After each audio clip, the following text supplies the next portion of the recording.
西不在吗？哦，他刚出去了，要不我给他打个电话啊？不用不用，姐妹们进来吧。哎，是这儿啊。哎，你们随便看看啊。我儿媳妇儿可是新锐服装设计师，她的品味可不一样啊。看这个。哎，你们这是什么料子的？料子不好，我会过敏的。瞧你说的，我儿媳妇儿怎么能用不好的料做衣服呢？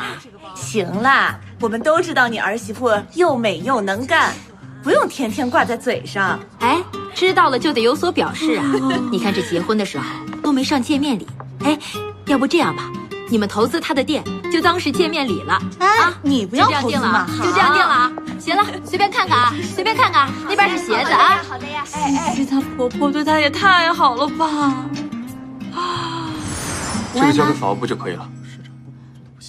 我和思辰在一起呢，那就只能让小雅招待你们了。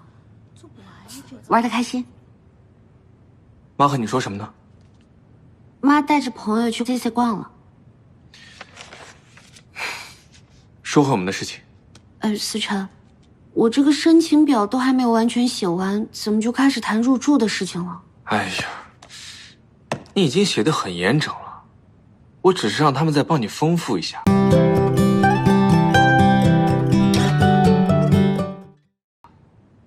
对了，通知市场部门优先审核 CC 的资料。思辰，可是……你放心，我绝对没有插手，一切都是按照外贸的规章制度来办。他确实没有强迫我们，他只不过是把3个月的工作量压缩了1天完成。除此之外，他什么都没有做。他们都是按正常加班来算的，加班费按照行业的最高标准，而且项目结束还有2个月的带薪休假。那会不会太辛苦了？怎么，心疼你老公了？我是说你的员工。真正辛苦的是我们，你们俩再这样公开的秀恩爱的话，我就要申请工伤理赔了啊！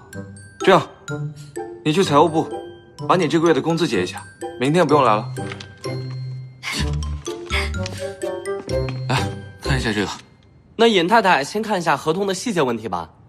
这个也不用了，你们只要记住，这是外贸老板娘的项目，在不违反公司规定的基础上，你们自己把握细节就可以了，懂了吗？明白。思辰，好了，工作聊完了，我想你了。我不是在你旁边吗？工作时间能算吗？我想……你疯了！这在公司他们都看着呢。